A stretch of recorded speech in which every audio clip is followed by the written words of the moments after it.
The scent of garlic and fresh basil hung thick in the air at Bella Notte, mixing with the sharp undertone of industrial cleaner I had mopped across the floors just an hour ago.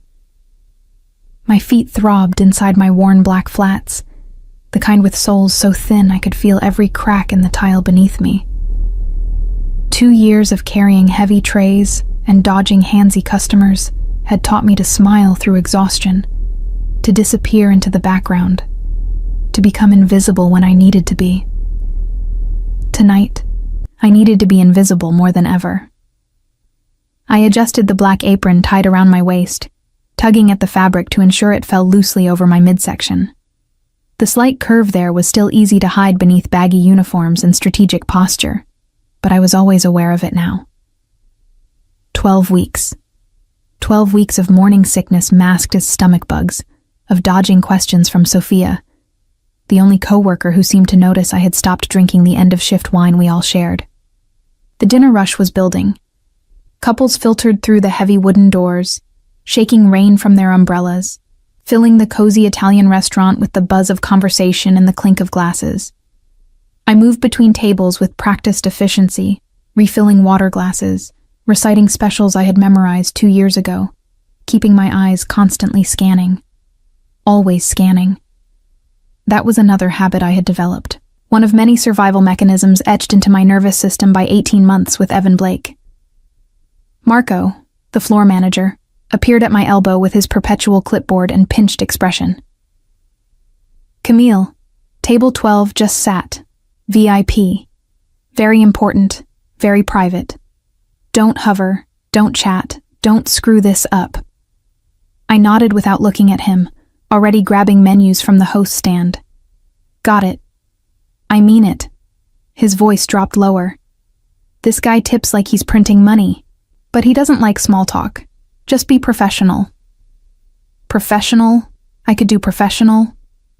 Professional was safe.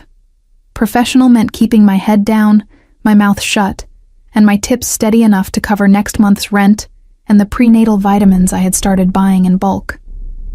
Table 12 was positioned in the far corner of the restaurant, partially hidden behind an arrangement of potted ferns and a decorative column.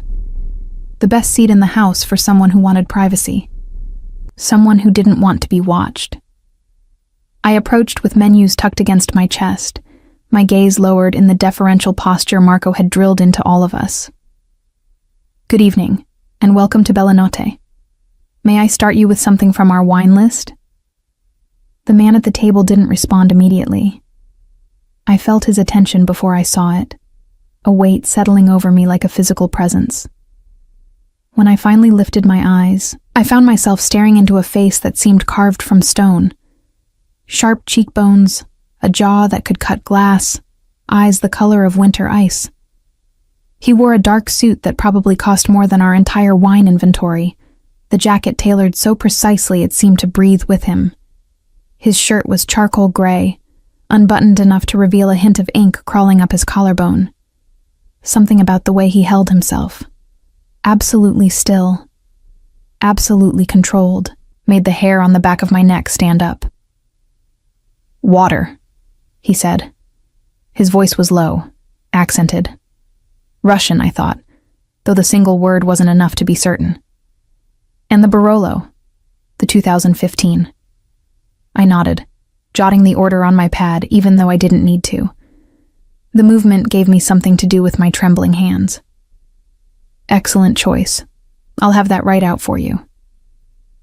I turned to leave, already calculating how quickly I could drop off the wine and disappear into the kitchen when the front door opened again. The sound shouldn't have meant anything. Doors opened constantly in a restaurant.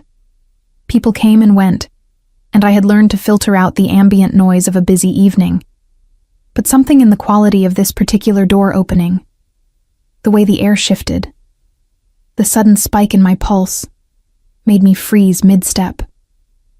I knew before I looked. My body knew. Every nerve ending that had been conditioned to recognize danger screamed at me to run, to hide, to make myself as small as possible. Evan Blake stood in the entrance of Bella Notte, water dripping from his expensive raincoat, that familiar smile playing across his features. the smile that promised charm to everyone watching, and something darker to anyone who knew him. The tray in my hands rattled. I steadied it through sheer force of will, my knuckles whitening around the edges. He hadn't seen me yet. His eyes swept the restaurant with the casual ownership of a man who believed the world existed for his convenience. I watched him speak to the hostess, watched her laugh at something he said, watched her lead him toward a table near the center of the room. Too close. He was too close. I backed toward the kitchen, my movements careful, controlled, nothing that would draw attention. The swinging door was only 15 feet away. If I could just make it there, if I could hide in the back until he left, maybe he wouldn't notice me. Maybe this would just be another near miss, another night of holding my breath and praying. "Excuse me." The Russian voice stopped me cold. I turned to find the man from table 12 watching me with those unsettling pale eyes. He had noticed something. I didn't know what my face was doing, what my body was betraying, but he had noticed. "Is there a problem?" he asked quietly. The question hung between us. I should have said no. I should have smiled and apologized and fetched his wine and pretended everything was fine, the way I had been pretending for 2 years. But my hands wouldn't stop shaking, and Evan was sitting 30 feet away, and I was pregnant with a baby I couldn't afford to raise but refused to give up. And suddenly the careful walls I had built around myself felt like they were made of paper.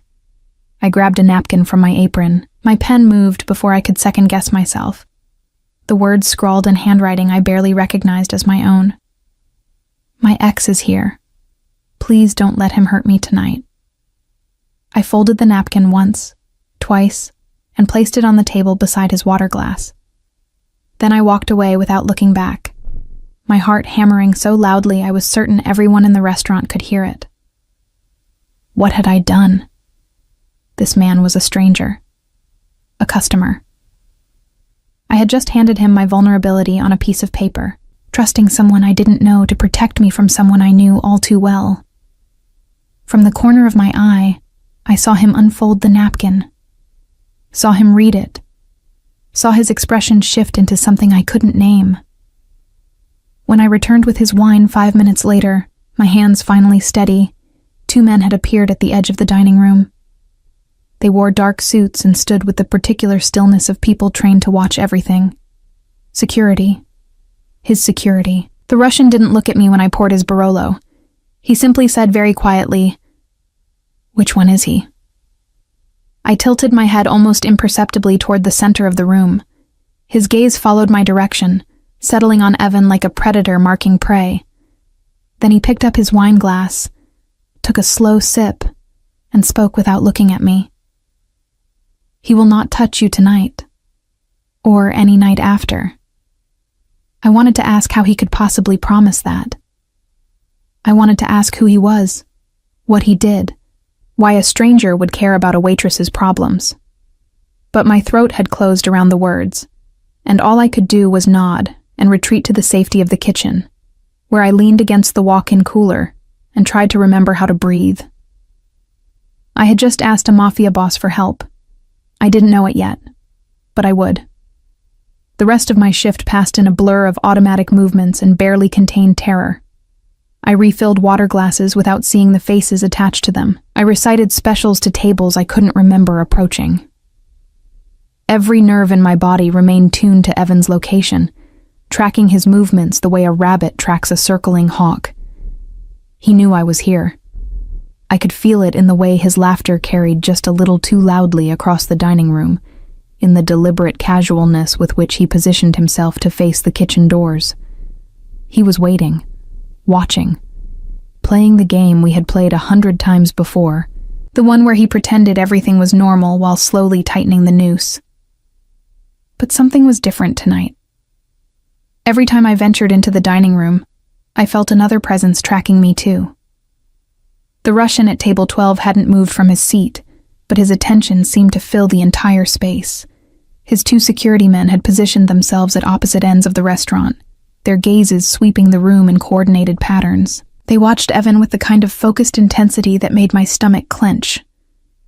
What had I started? Around 9 o'clock, Evan pushed back from his table and stood. My heart seized as I watched him head toward the hallway that led to the restrooms, the same hallway that passed directly by the kitchen entrance. I pressed myself against the wall beside the walk-in cooler, praying he would keep walking. He didn't. The kitchen door swung open, and there he was. Same golden hair, same perfect smile, same eyes that could shift from warm to cruel in the space between heartbeats. He was wearing the cologne I used to love, the one that now made bile rise in my throat. Camille. He said my name like he owned it. I've been looking everywhere for you. You shouldn't be back here. My voice came out steadier than I expected. Staff only. I just wanted to say hello. He stepped closer, and I felt the wall press against my shoulder blades. Nowhere to go. You look good. Tired, but good. New job treating you well? I didn't answer. I had learned that engaging only prolonged the encounter, gave him more ammunition, more openings. I heard you moved again. His smile widened, and there it was, the edge beneath the charm. Third time this year, right? That's a lot of running, Cammy. Must be exhausting. The kitchen door swung open again. I didn't see where the Russian came from. One moment the doorway was empty. The next he was standing there, filling the frame with his broad shoulders and that preternatural stillness. His pale eyes fixed on Evan with an expression that made the temperature in the kitchen drop 10 degrees. You are in a restricted area, he said. His accent was more pronounced now, the words clipped and precise. The restrooms are the other direction. Evan turned, his smile faltering for just a fraction of a second before snapping back into place. Sorry, I got turned around. Just catching up with an old friend. She does not appear to want catching up. The Russian hadn't moved from the doorway. He didn't need to. His presence alone seemed to create a barrier Evan couldn't cross. I suggest you return to your table. Something passed between them. Some masculine calculation I couldn't quite follow. Evan was taller, broader in the shoulders, the kind of man who dominated most rooms through sheer physical presence. But the Russian didn't seem to notice. He stood there with his hands loose at his sides, utterly calm, utterly certain, and I watched Evan's confidence waver. Do I know you? Evan asked, his voice harder now. No. A pause. But I know you, Evan Blake. I know where you work. I know where you live. I know about the restraining order you violated 17 times in the past 6 months. The Russian's lips curved into something that wasn't quite a smile. I know many things. The color drained from Evan's face. I had never seen that expression on him before. The sudden realization that he was not the most dangerous person in the room. We have no quarrel, Evan said carefully. Not yet. The Russian stepped aside, creating a clear path to the door. I suggest you keep it that way. Evan looked at me one last time, and I saw the fury burning beneath his careful mask. This wasn't over. We both knew it. But he also knew, somehow, that tonight was not the night to push. He left without another word. I sagged against the wall, my legs suddenly unable to support my weight. The Russian caught my elbow before I could slide to the floor, his grip firm but surprisingly gentle. Breathe, he said quietly. He is gone. How did you... I couldn't finish the sentence. My thoughts were scattered, fragmented. Who are you? He released my arm once he was certain I wouldn't collapse. My name is Nikolai Artemyev, and you do not need to know more than that. Nikolai Artemyev. The name meant nothing to me, but the way he said it suggested it should. The way the other kitchen staff had suddenly found urgent business at the far end of the room suggested it definitely should. Why are you helping me? I managed. He studied me for a long moment, those winter pale eyes seeing something I couldn't identify. Because you asked. That's not... I shook my head. People don't just help strangers because they ask. Perhaps the people you have known. He reached into his jacket pocket and produced a business card. Simple white cardstock with a phone number embossed in silver. No name, no title, just the number. If he returns, if he contacts you, if you feel unsafe for any reason, call this number.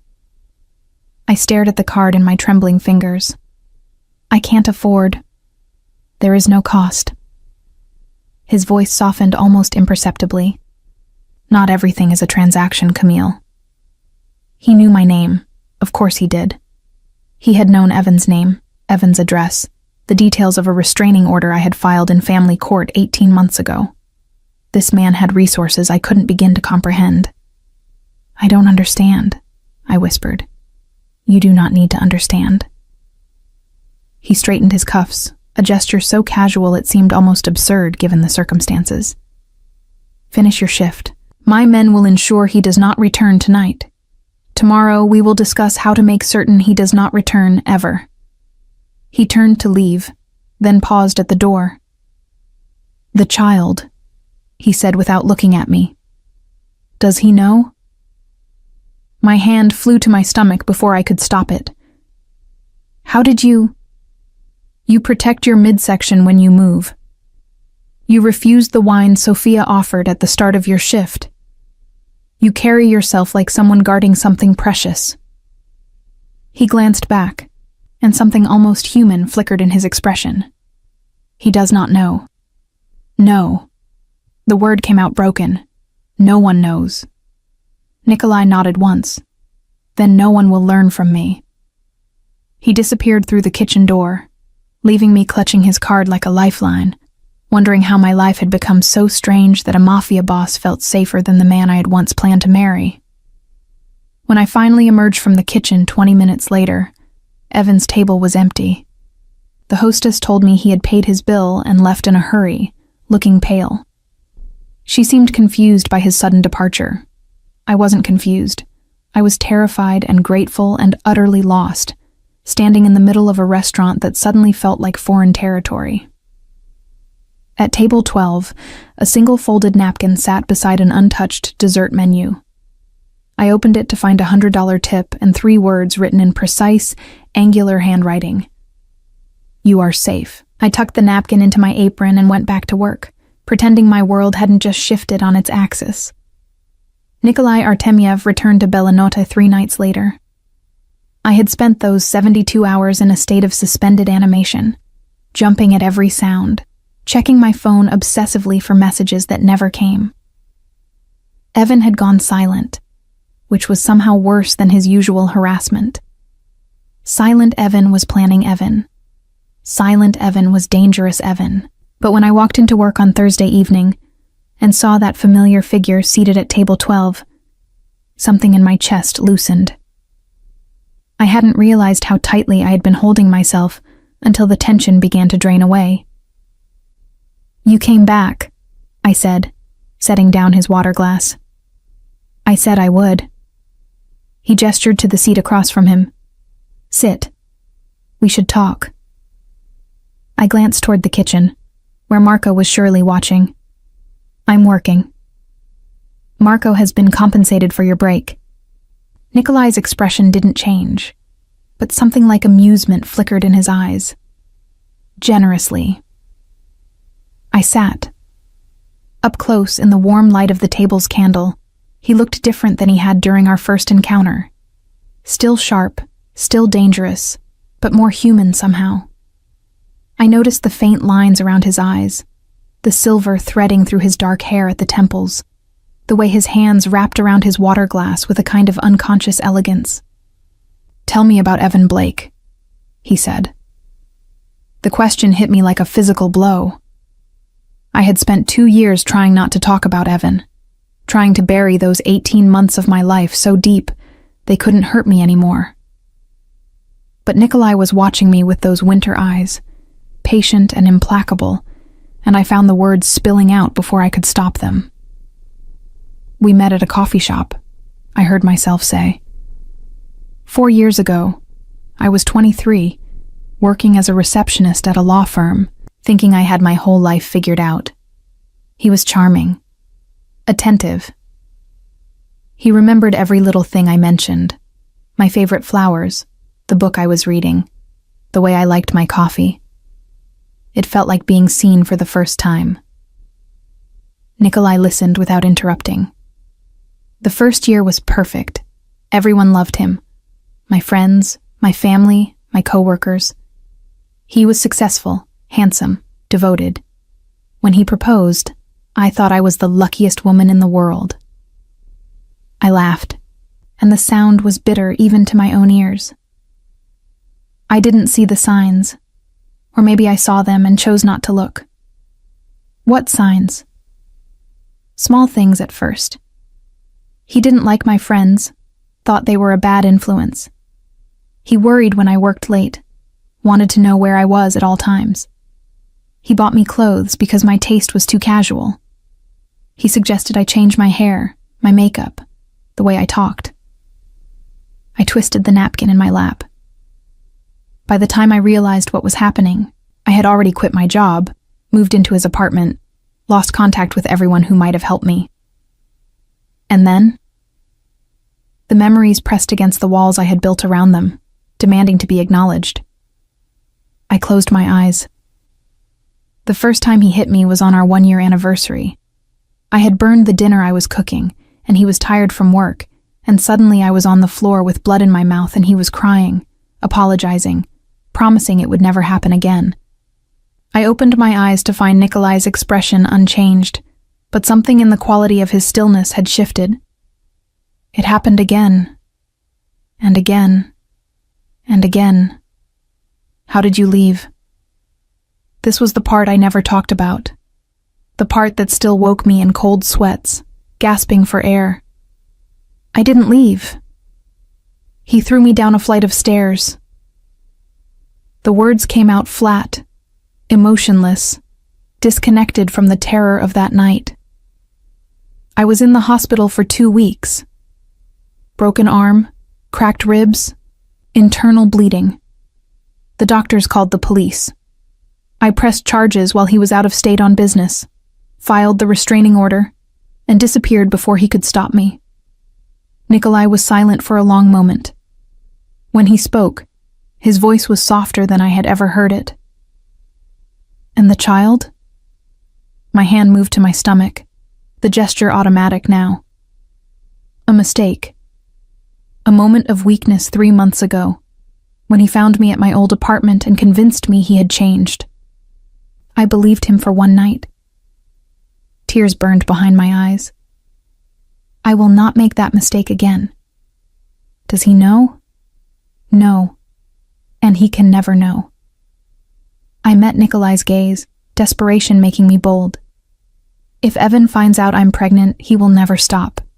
The baby will be leverage, a weapon, a way to control me forever. I would rather die than let that happen. Something dangerous flickered across Nikolai's face. That will not be necessary. You can't promise that. You don't know him, what he's capable of. I know exactly what he is capable of. Nikolai reached into his jacket and produced a folder, sliding it across the table. I also know what I am capable of. I opened the folder with trembling hands. Inside were photographs, documents, records I didn't understand. Evan's financial statements, property records, a detailed timeline of his movements over the past 6 months. You've been watching him? Since Thursday night. Nikolai's voice was matter-of-fact. Evan Blake has significant debts to people who do not forgive unpaid loans. His business is failing. His family has distanced themselves. He is a man with nothing left to lose, which makes him dangerous. He paused, but not invincible. I stared at the documents, trying to process what he was offering. What do you want from me? Nothing. That's not possible. No one does something for nothing. Nikolai's lips curved into something that might have been a smile on a warmer face. Perhaps I am not no one. I'm serious. I closed the folder and pushed it back toward him. I've learned the hard way that men who offer protection always want something in return. Control, obedience, gratitude that becomes obligation. I can't afford to owe anyone anything. He studied me for a long moment, and I had the uncomfortable sensation of being seen in a way I hadn't experienced since that first night, when I'd handed him a napkin and my vulnerability in the same breath. My mother, he said finally, was a woman very much like you. Strong, stubborn, unwilling to accept help even when she needed it most. His accent thickened slightly, the Russian consonants becoming more pronounced. She died because she was too proud to ask for protection from the man who eventually killed her. I was 12 years old. The confession hung between us, raw and unexpected. I am not offering you control or obligation, he continued. I am offering you safety. What you do with it is your choice. If you wish to walk away after tonight, I will not stop you. But I will not stand by and watch another woman destroyed by a man who believes he owns her. I didn't know what to say. The cynical part of me, the part that had been forged in Evan's cruelty, whispered that this was just another manipulation, another trap disguised as kindness. But something in Nikolai's eyes, some ancient grief that mirrored my own, made me want to believe him. I need time, I whispered, to think. He nodded once, rising from the table. Take all the time you need, but keep the phone number, and know that my offer does not expire. He left a stack of bills beside his untouched wine glass and walked out into the night, leaving me alone with a folder full of secrets and a decision I wasn't ready to make. The next 2 weeks established a pattern I hadn't expected. Nikolai appeared at Bella Notte every evening I worked, always at table 12, always ordering the same Barolo he never finished. He never demanded my attention, never pushed for conversation, never made me feel obligated to sit with him. He simply existed in the corner of the restaurant like a silent guardian, his presence a constant reminder that I was not as alone as I had believed. His security men became fixtures too, rotating through shifts with military precision.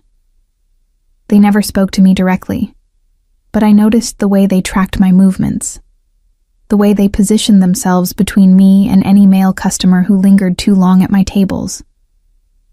It should have felt suffocating. Instead, it felt like breathing for the first time in years. Evan had gone quiet. No calls, no texts, no surprise appearances at my apartment or workplace. The restraining order I had filed sat dormant, unchallenged. Part of me wanted to believe he had given up, moved on, found someone else to torment. But the part of me that had learned to read his patterns knew better. Evan was planning something. And the longer he stayed silent, the worse it would be when he finally struck. It was Sophia who finally pushed me over the edge. Camille. She caught my arm as I was leaving after a particularly exhausting shift, her round face creased with concern. I need to tell you something, but you have to promise not to freak out. My stomach dropped. What is it? There was a guy here earlier today before your shift started, asking questions about you. What hours you worked, who you talked to, whether you were seeing anyone. She bit her lip. Blonde hair, expensive suit, smile like a toothpaste commercial. Ring any bells? The world tilted sideways. I grabbed the edge of the host stand to steady myself. What did you tell him? Nothing. I said I didn't know anyone named Camille. Sophia's eyes were wide with worry. But he didn't believe me. He kept pushing, asking about the Russian guy who's been coming in every night. He seemed really interested in him. Evan knew about Nikolai. Of course he did. Evan made it his business to know everything about anyone who might threaten his control. And now he was gathering intelligence, looking for weaknesses, preparing his next move. I found Nikolai's card in my wallet where I had tucked it 2 weeks ago. My fingers trembled as I dialed the number.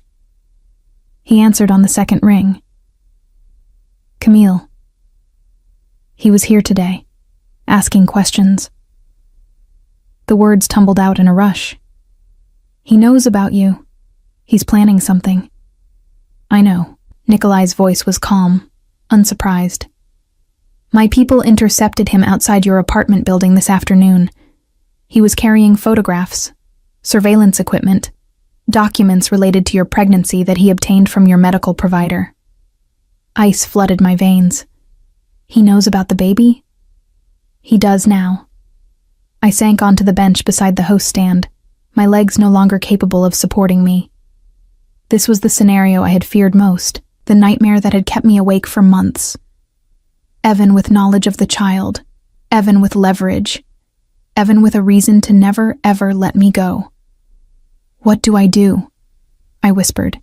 You accept my protection. There was no triumph in his voice, no satisfaction at being proven right, only quiet certainty. Fully this time, not from a distance. What does that mean? It means you do not return to your apartment tonight. It means you allow me to relocate you somewhere safe while I deal with this situation permanently. A pause. It means you trust me, Camille, even though every instinct tells you not to. Trust. Such a small word for such an enormous leap. Why? I asked, the question I had been afraid to voice for weeks. Why do you care what happens to me? The line was silent for so long I thought he had hung up. When he finally spoke, his voice was rougher than I had ever heard it. Because you handed me a napkin in a crowded restaurant and asked for help instead of suffering in silence. Because you are carrying a child you will do anything to protect. Because you remind me of someone I could not save. Another pause. And because, in 18 months of watching you work and struggle and survive, I have come to care about what happens to you. More than I should. More than is wise. 18 months. He had been watching me for 18 months. Long before the napkin. Long before that first night at table 12. You knew who I was before I sat down at your table. Yes. Why didn't you say something sooner? Because you were not ready to hear it. And because I had no right to interfere in your life uninvited. His voice softened. The napkin changed that. You invited me in. I closed my eyes, processing this revelation. 18 months of invisible protection. 18 months of a stranger watching over me, waiting for the moment I would reach out for help. Where would I go? I finally asked. I have a property outside the city. Secure. Private. You would have your own space, your own freedom. My staff would ensure you want for nothing while I resolve the situation with Evan. Resolve, I repeated. What does that mean exactly? It means he will never threaten you or your child again. Nikolai's voice had gone cold, sharp as a blade. How that resolution occurs depends entirely on his choices. I should have been horrified. I should have refused to participate in whatever violence he was implying. But I thought of the stairs Evan had thrown me down, the hospital bed where I had learned to breathe through cracked ribs, the months of looking over my shoulder and jumping at shadows. Okay, I heard myself say. I'll come with you. There is a car waiting outside Bellinot. Black sedan, tinted windows.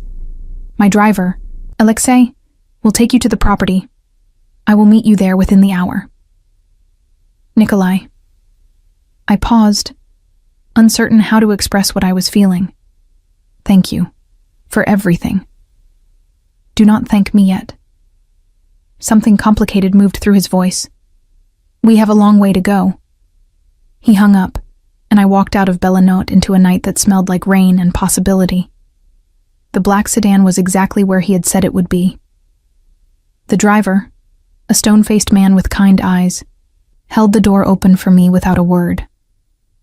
As the city lights faded behind us and the sedan carried me toward whatever came next, I placed my hand over my stomach and felt my daughter kick for the first time. "It's going to be okay," I whispered to her. "We're going to be okay." For the first time in years, I almost believed it.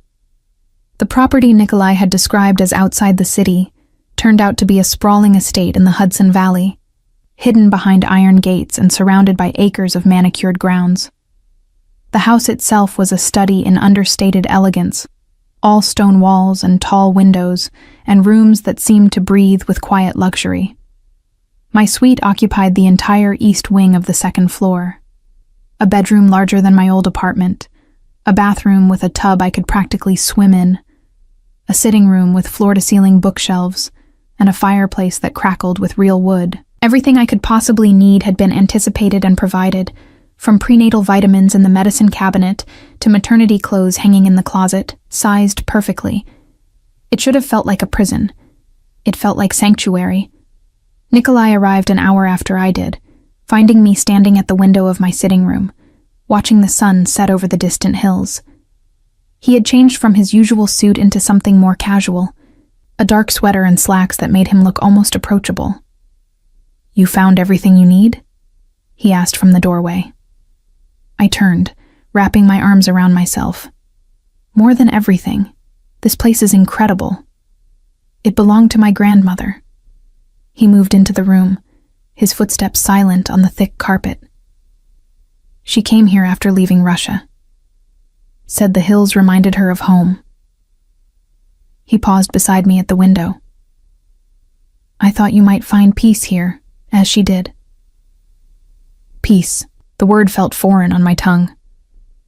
"I don't remember what that feels like." "You will." He reached out, and for a moment I thought he was going to touch me. Instead, his hand stopped just short of my shoulder, hovering in the space between us. "May I?" Such a small question. Such an enormous shift from the men I had known, who took what they wanted without asking.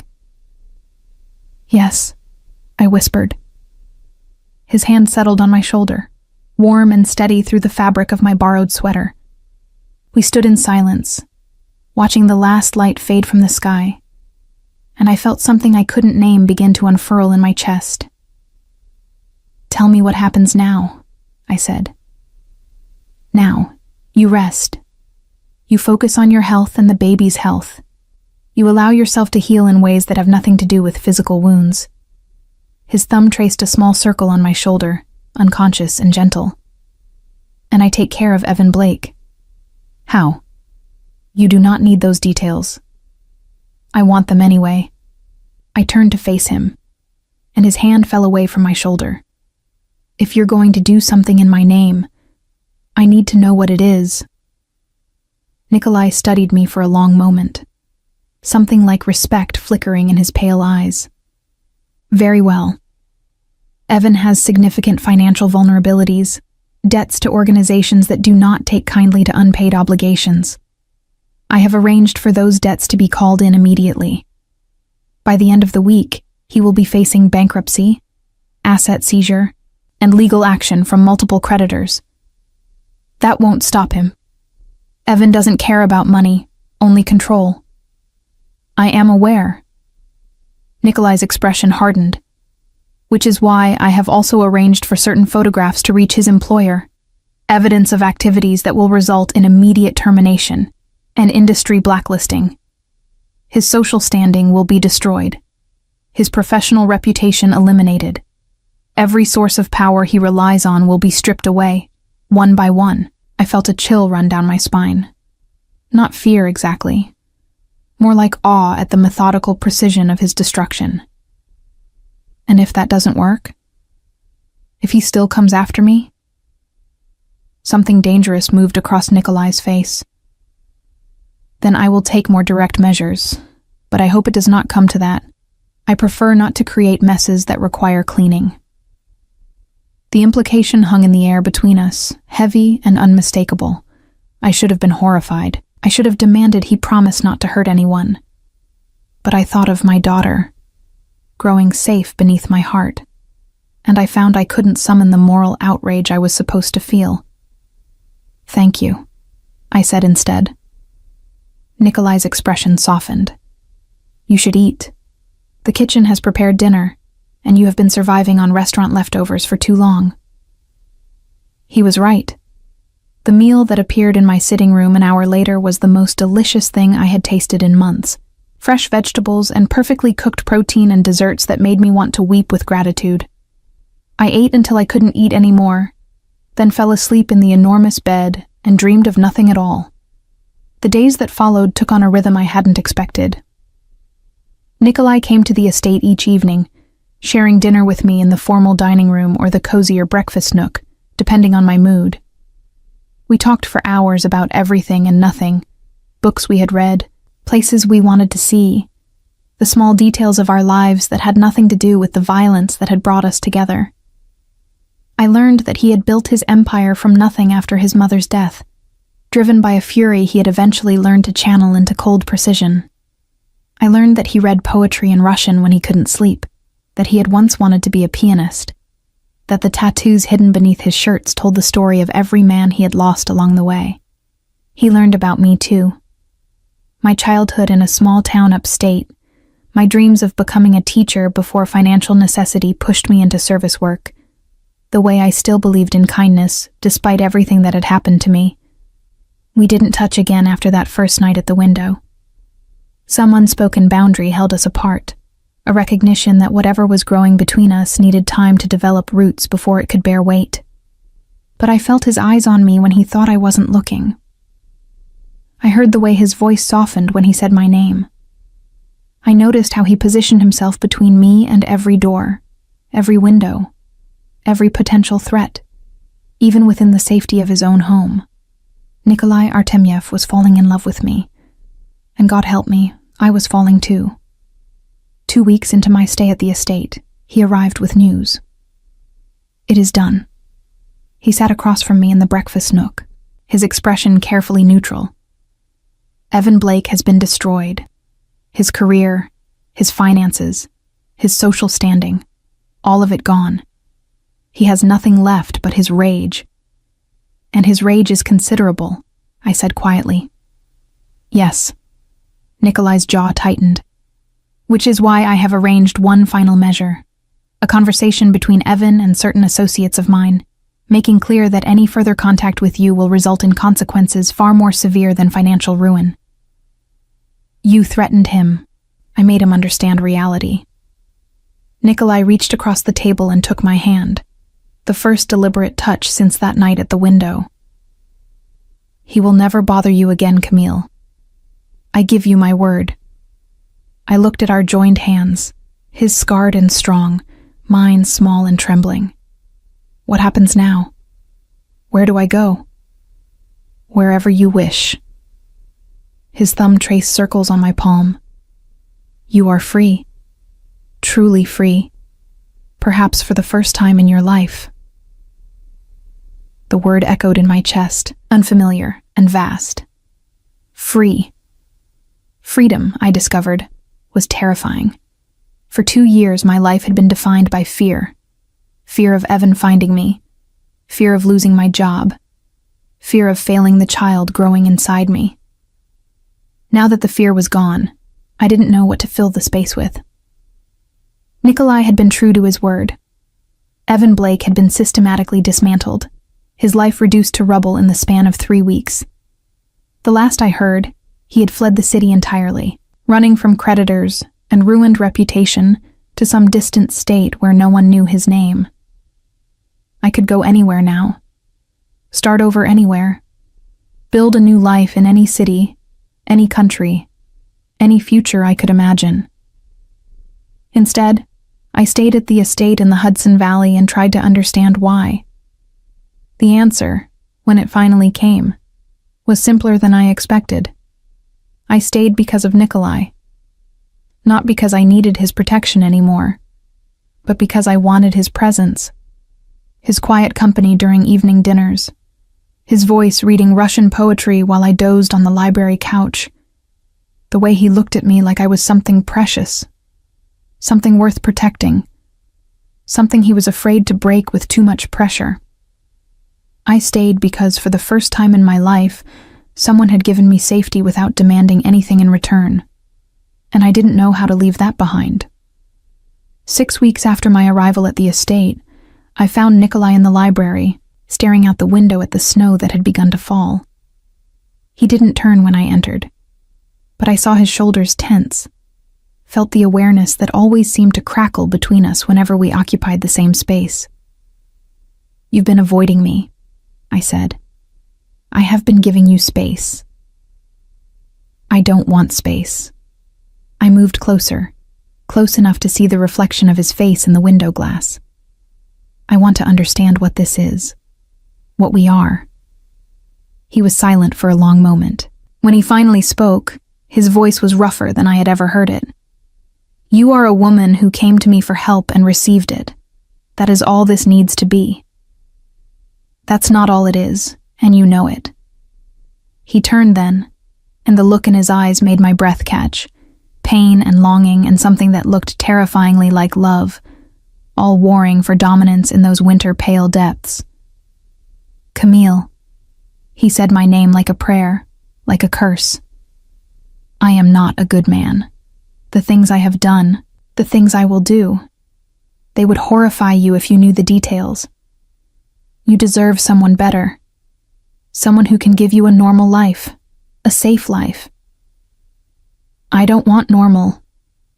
I stepped closer, close enough to feel the heat radiating from his body. "I spent 2 years trying to be invisible, trying to survive, trying to pretend I didn't exist. I don't want to disappear anymore. I want to be seen." His hand came up, trembling slightly, and cupped my face with a gentleness that seemed impossible from someone so dangerous. "I see you," he whispered. "I have always seen you." "Then stop holding back." I turned my face into his palm, pressing a kiss against his calloused skin. "Stop treating me like I'm made of glass. I'm not fragile, Nikolai. I'm a survivor, and survivors don't break easily." Something shifted in his expression, some final barrier crumbling away. He pulled me against him, one hand tangled in my hair, the other pressed against the small of my back, and kissed me like he had been waiting his entire life for this moment. The kiss was everything, and nothing like I expected. Tender and fierce, gentle and consuming, a contradiction that somehow made perfect sense coming from him. When we finally broke apart, both breathing hard, I saw tears glistening in his eyes. "I do not deserve you," he said. "Maybe not." I reached up and wiped a tear from his cheek. "But I'm choosing you anyway. That's what freedom means, Nikolai. Getting to choose." He laughed, a broken sound that was half sob, and pulled me closer. "You are impossible. I'm exactly what you need." And standing there in his arms, with snow falling outside and my daughter kicking beneath my heart, I finally understood what it meant to come home. Not to a place, not to a building, but to a person who saw you, protected you, and loved you without ever asking for anything in return. 2 months later, I gave birth to a daughter with her father's gray eyes and my stubborn chin. Nikolai was there for every moment, holding my hand through the contractions, cutting the umbilical cord with hands that never trembled, crying when she was placed in his arms for the first time. "What will you name her?" he asked, his voice thick with emotion. I looked at the tiny face, already so beloved, and smiled. "Hope," I said. "Her name is Hope." Because that was what she represented. Not just for me, but for both of us. A chance at something new. A future built on trust instead of fear. A love that had begun with a napkin passed across a crowded restaurant and grown into something neither of us had ever expected to find. Nikolai pressed a kiss to my forehead, then to Hope's, then to my lips. "My girls," he murmured against my mouth. "My family."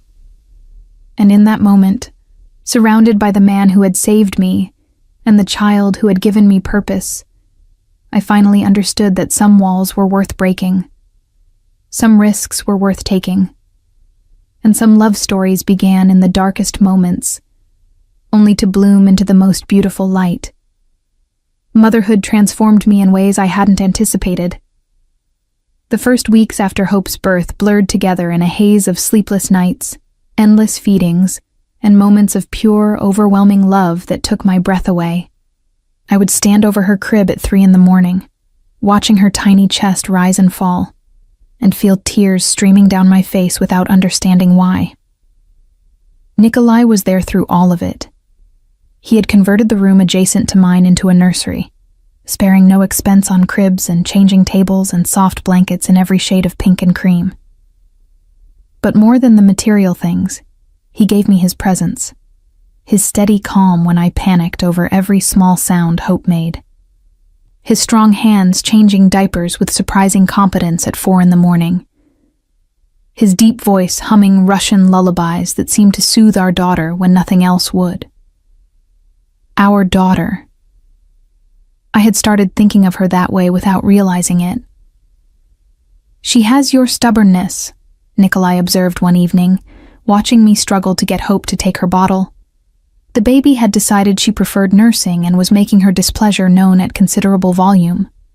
"She has your intensity," I countered, finally finding the angle that convinced Hope to accept the bottle. "Look at those eyes, already judging everything around her." He laughed, a sound I had grown to treasure over the past months. Nikolai didn't laugh often, but when he did, his whole face transformed, the hard edges softening into something almost boyish. "She will be formidable," he said, reaching out to stroke Hope's downy hair. "Like her mother." I watched his scarred fingers gentle against our daughter's head, and something fierce and protective swelled in my chest. This man, this dangerous, powerful man who commanded fear throughout the city, handled my baby like she was made of spun glass. The contradiction should have unsettled me. Instead, it made me love him more. Love. I had finally admitted the word to myself, even if I hadn't spoken it aloud to him. Spring arrived at the estate in a riot of color. The gardens that had been dormant when I first arrived now burst with tulips and daffodils, the air sweet with the scent of apple blossoms from the orchard behind the main house. I spent hours walking the grounds with Hope strapped to my chest, showing her flowers she was too young to see, narrating our surroundings in the running monologue. New mothers seemed to develop instinctively.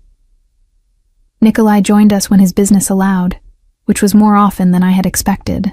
He had begun delegating more of his operations to trusted lieutenants, carving out time that he devoted entirely to us. I didn't ask what his business entailed anymore.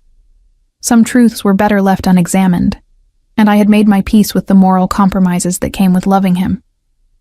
It was during one of these walks that he told me about the house. "I have been thinking," he said, his tone carefully casual in the way that meant he was about to say something significant. "This estate is beautiful, but it is isolated. Not ideal for raising a child who will need schools, friends, a community." I glanced at him, curious. "What are you suggesting?" "There is a property in the city, a townhouse in the Upper East Side, private, secure, but close to everything a growing family might need." He paused, and I saw something vulnerable flicker across his face. "I thought perhaps we might make it our home. Together. Our home. Together." The words hung in the spring air, weighted with implication. "Nikolai." I stopped walking, turning to face him fully. "Are you asking me to move in with you?" "I am asking you to build a life with me."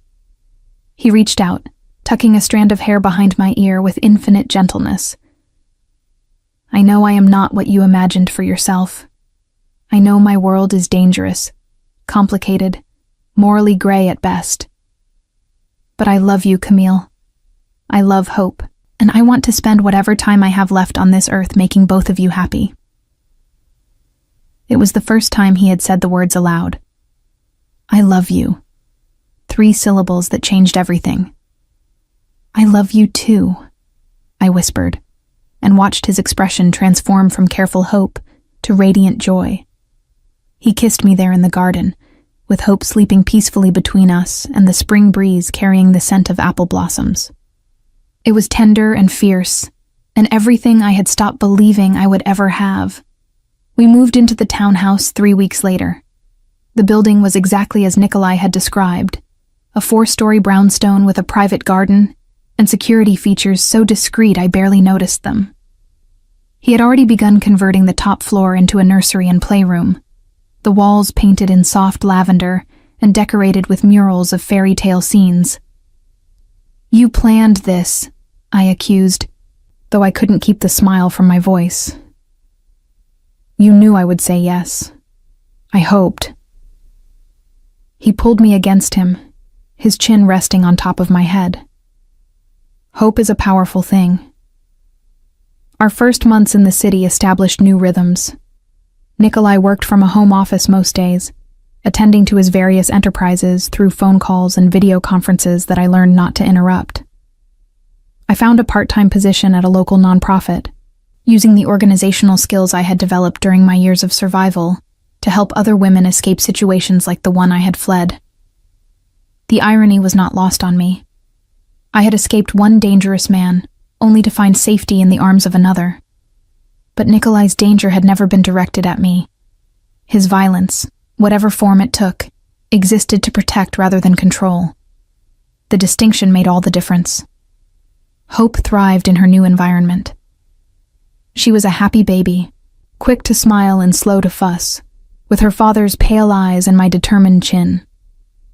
Watching Nikolai with her became one of my greatest joys.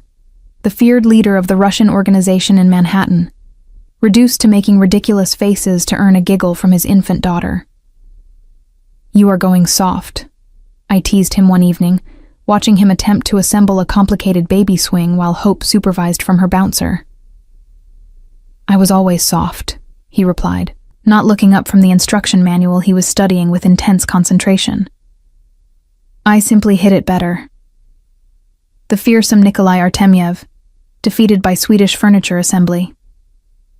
He shot me a look that would have terrified his business associates. I just laughed. It was on Hope's 6-month birthday that the final shadow from my past reappeared. I was returning from a walk in Central Park, pushing Hope's stroller through the late autumn leaves, when I saw him. Evan Blake, thinner than I remembered, with dark circles under his eyes and a desperate hunger in his expression. He stood on the corner across from our townhouse, watching the building with an intensity that made my blood run cold. For a moment, I was paralyzed. All the fear I thought I had conquered came rushing back, freezing me in place on the sidewalk. My hands tightened on the stroller handle, my body instinctively positioning itself between Hope and the threat. Then Evan turned and saw me. Something terrible moved across his face. Rage and longing and bitter hatred, all tangled together in an expression that promised violence. He took a step toward me, and then he stopped. 2 men had appeared on either side of him, materializing from the crowd with the practiced ease of professionals. I recognized them as members of Nikolai's security team, the ones who maintained a constant but invisible presence around our family. They didn't touch Evan, didn't speak to him. They simply stood there, flanking him like bookends, their message unmistakable. Evan looked from them to me, and I watched the fight drain out of him. Whatever strength had brought him here, whatever desperate plan he had been nurturing, crumbled in the face of Nikolai's silent protection. He turned and walked away. I didn't see him again. That night, after Hope was asleep in her crib, and the townhouse had settled into its evening quiet, I found Nikolai in his study. He looked up when I entered, his expression shifting to concern when he saw my face. "You know," I said quietly, "about today. I know about everything that concerns your safety." He rose from his desk, crossing to take my hands in his. "I told you once that Evan Blake would never threaten you again. I meant it. What will happen to him? Nothing, unless he forces my hand." Nikolai's jaw tightened. He was given very clear warnings after his appearance today. If he is wise, he will finally accept that you are beyond his reach. If he is foolish. He didn't finish the sentence. He didn't need to. I should have felt guilty. I should have worried about what might happen to a man I had once loved, however twisted that love had become. Instead, I felt only relief. Relief that my daughter was safe. Relief that Nikolai's protection extended to every corner of our lives. Relief that I had finally, truly escaped. "Thank you," I whispered, rising on my toes to press a kiss to his lips. "You never need to thank me for protecting our family."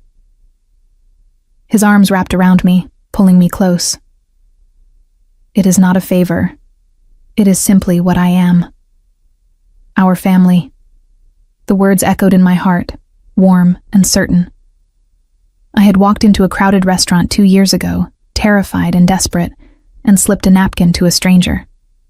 That single act of courage had led me here, to this moment, to this man, to a life I had never dared to imagine. Some people spend their whole lives searching for home. I had found mine in the most unexpected place, in the arms of a man whose love was fierce enough to burn away every shadow from my past. And as Nikolai held me in the quiet of his study, with our daughter sleeping peacefully upstairs, and the city glittering beyond our windows, I finally understood what it meant to be truly, completely free.